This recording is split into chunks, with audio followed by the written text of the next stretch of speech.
Merci, Monsieur Jules Kessen, responsable pays Sénégal d'Éco-Communication, Monsieur le docteur Alexandre Delvaux de l'ONG Communication des Belges, Madame, Monsieur, responsable de la société civile, Madame l'honorable députée Anastasia, qui vient de faire une bien de communication sur la situation.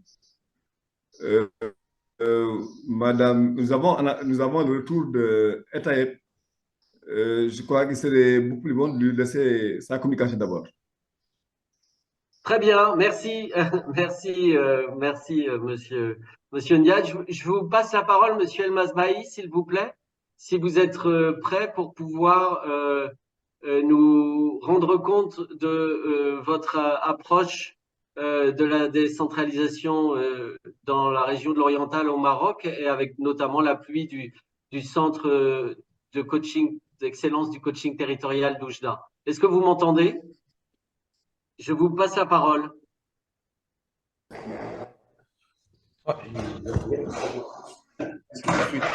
Allô?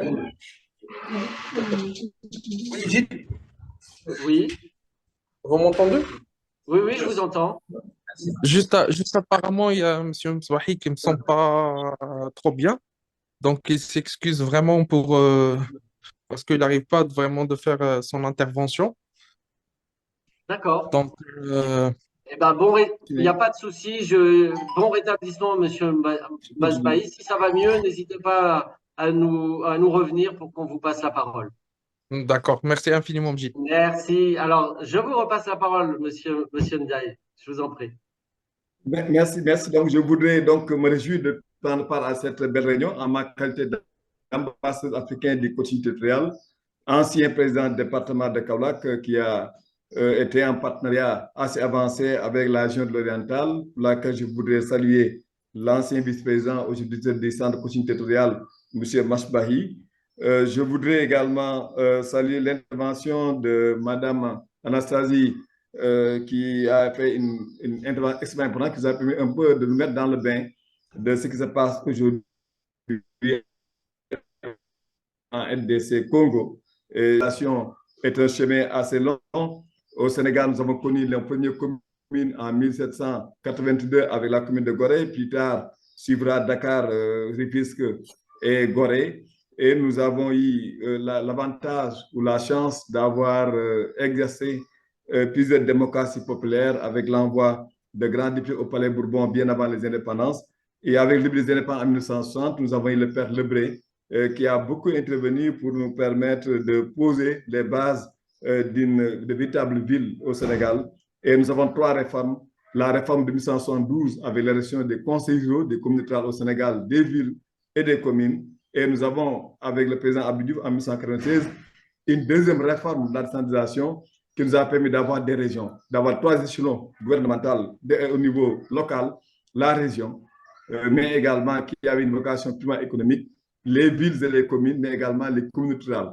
Et en 2013, pour une première cohérence territoriale, le président de la République a supprimé avec la réforme de l'actuelle de la décentralisation les régions pour avoir des départements, pour assurer une véritable cohérence territoriale et toute la communalisation intégrale, c'est-à-dire qu'il n'y a plus de communautés rurales ou de conseils ruraux, mais toutes les communes sont d'égale dignité. Et donc, c'est les deux entités que nous avons aujourd'hui au Sénégal, la commune et le département.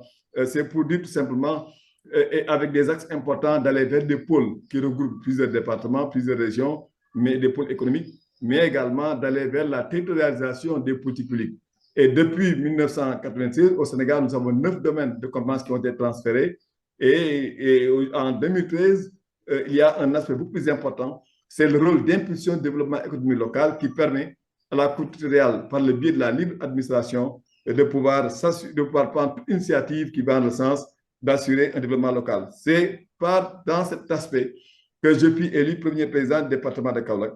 Et en participant à la réunion de Séjour Afrique, cité en Afrique du Sud en 2015, j'ai pu rencontrer la région de l'Oriental avec des coachs qui bougeaient. Et la personne qui a rencontré était nul d'autre que Gauthier Brigo, qui est un agent qui était détaché par Éco-Communication et qui travaillait à aider la région orientale à mettre en place véritable politique de continuité territoriale à la base. De ce fait, nous avons pu signer une convention avec le consortium des continuités territoriales composé de la région de l'Oriental du Maroc, de CGLE Afrique, d'Éco-Communication, mais également de l'Agence de développement oriental en avril 2016, mai 2016, et cela m'a permis en 2018 déjà de créer à Kaolack le premier centre de continuité territoriale. Le continuité territoriale, comme la participation citoyenne, est extrêmement important dans le cadre du développement local. On parle au Congo d'entités territoriales décentralisées. On a un peu du mal à pouvoir connaître les échelons gouvernementaux au niveau du Congo, mais au Sénégal, il y a cette pression de la société civile qui fait qu'à un moment donné, contrairement à ce qui est passé à Rio de Janeiro, où sont les populations qui ont exigé des élus locaux de leur implication, au Sénégal, le gouvernement a mis en place un projet BPS, budget participatif, qui a permis à plusieurs collectivités, notamment 105, de pouvoir expérimenter le budget, donc d'impliquer les organisations de la société civile depuis l'élaboration, la mise en œuvre et le suivi évaluation des différents programmes développés au niveau de la base. C'est ainsi que, en tant qu'acteur de la participation citoyenne, le coaching territorial s'est apparu à un moment donné indispensable et important, parce qu'au-delà de l'aspect choix et d'implication des populations, il y a un aspect fondamental, c'est que le coaching intervient sur le développement territorial, donc avec les acteurs économiques à la base. Et quand, en signant une convention à la région orientale, nous avons été accompagnés par les différents éléments du consortium, notamment la région orientale, Éco-Communication particulièrement, et l'Afrique, à mettre en place le centre de coaching territorial qui a été inauguré en 2018 et a fait option de prière. Parce que le coaching permet d'associer le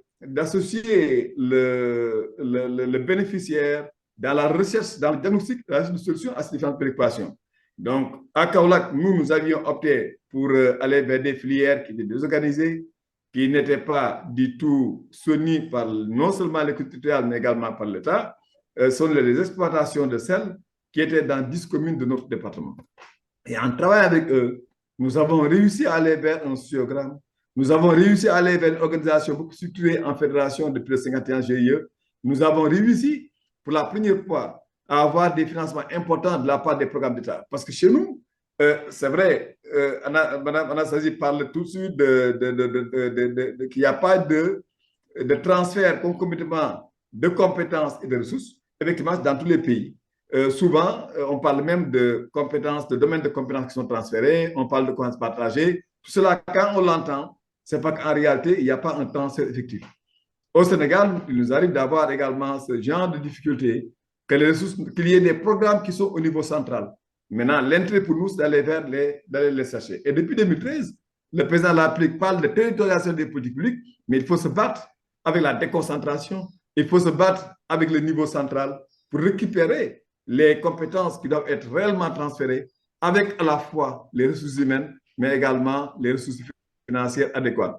Le coaching territorial a permis au Sénégal non seulement d'aborder des questions essentielles au plan économique, de trouver des solutions avec les acteurs qui sont les véritables bénéficiaires qui étaient laissés pour rap et d'en faire eux aujourd'hui des acteurs économiques importants.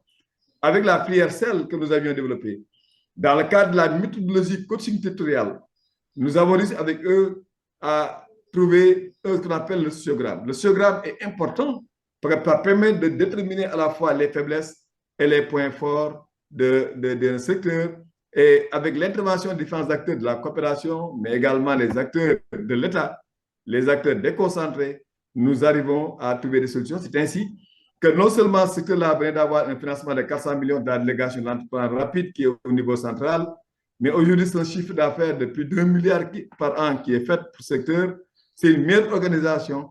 Ils ne sont plus exploités et la coopération internationale, beaucoup de coopérants interviennent pour les aider à avoir des trucs de stockage et cela est extrêmement important, on ne l'avait pas dans le passé.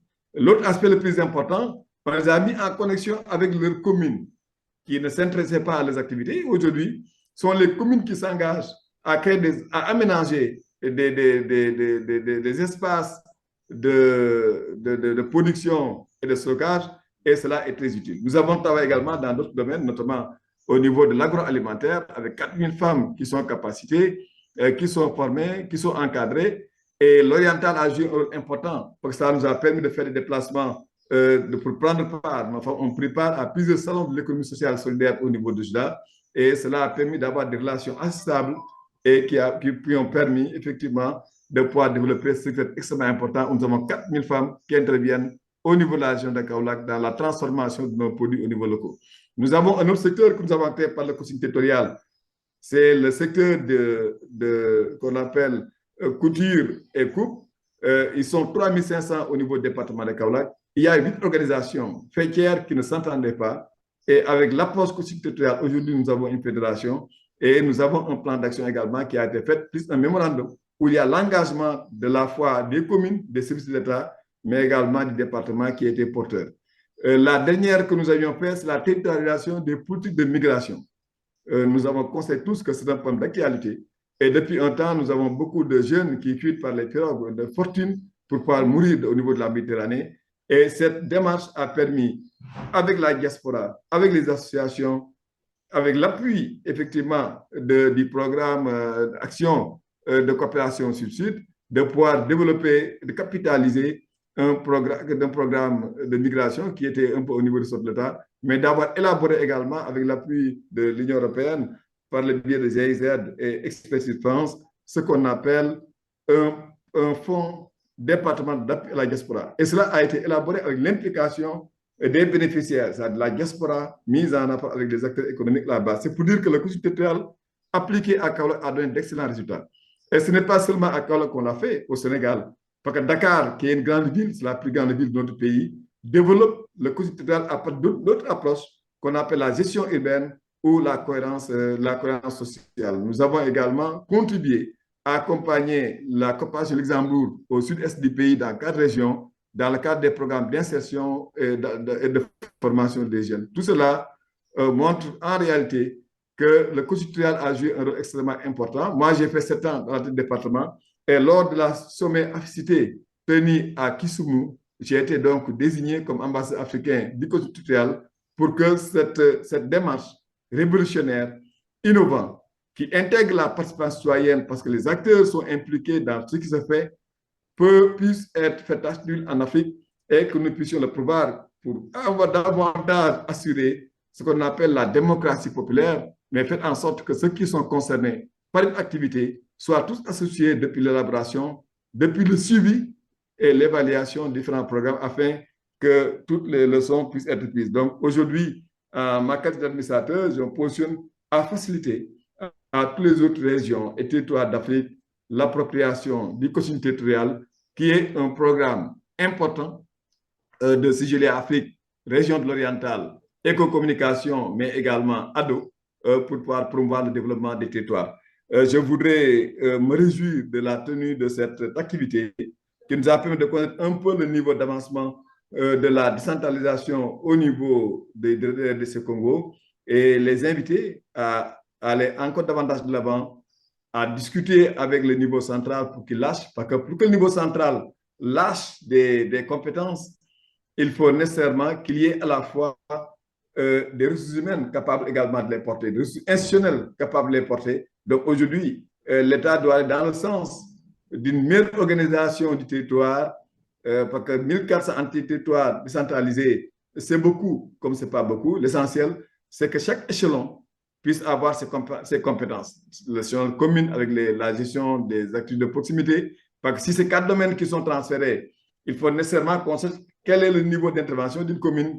Bon, je crois que vous n'avez pas de région, parce que ce que je rencontre au niveau de l'ARF parlait de gouverneur. Et quand on parle de gouverneur, pratiquement, c'est la déconcentration, ce n'est pas la décentralisation, mais il faudrait spécifier à la fois les compétences économiques, le niveau de CIPRA, prendre en charge les questions d'impulsion économique du territoire, le niveau commun, prendre en charge les questions de proximité, de gestion des déchets, de l'école primaire et l'élémentaire, mais ce qui est du lycée, de la formation professionnelle, soit assuré effectivement au niveau CIPRA le plus élevé.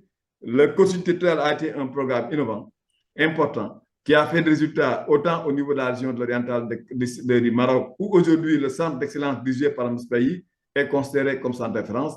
Aujourd'hui, plusieurs territoires africains sont en train de venir vers le conseil territorial. Récemment, à Oujda, c'est 7 conventions qui ont été signées avec la région de l'oriental, avec 7 régions des pays venant de Madagascar, de Comores, mais également, il y avait le Congo-Brazzaville, il y avait également de la Côte d'Ivoire, le Sénégal et le Mali, le Burkina Faso, la Mauritanie. Donc, plus de 10 nationalités ont été présentes récemment à Oujda pour pouvoir développer davantage le coaching territorial lors de la célébration des 20 ans de l'initiative royale.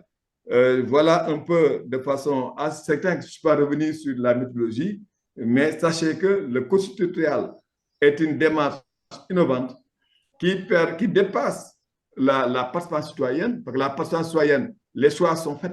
Il y a un suivi par les populations et la société civile, mais en ce qui concerne le coaching territorial, les acteurs économiques, les filières économiques sont promis, et cela est extrêmement important parce que cela assure un véritable développement territorial au niveau de la commune, de la ville ou au niveau de la région. C'est la raison pour laquelle je me félicite de prendre part à cette activité et me félicite également d'avoir de grands responsables qui ont pris part, notamment Alexandre Delvaux de la Belgique, mais également Gauthier Brigo, chargé du département, Jules Kessen qui assure un peu la modération, mais également les organisations de la société civile au niveau du Congo, mais également l'honorable député Anastasie qui a fait une intervention sur la situation et effectivement de la décentralisation ou de l'avancée, la gestion des communs transférés au niveau des différentes communes.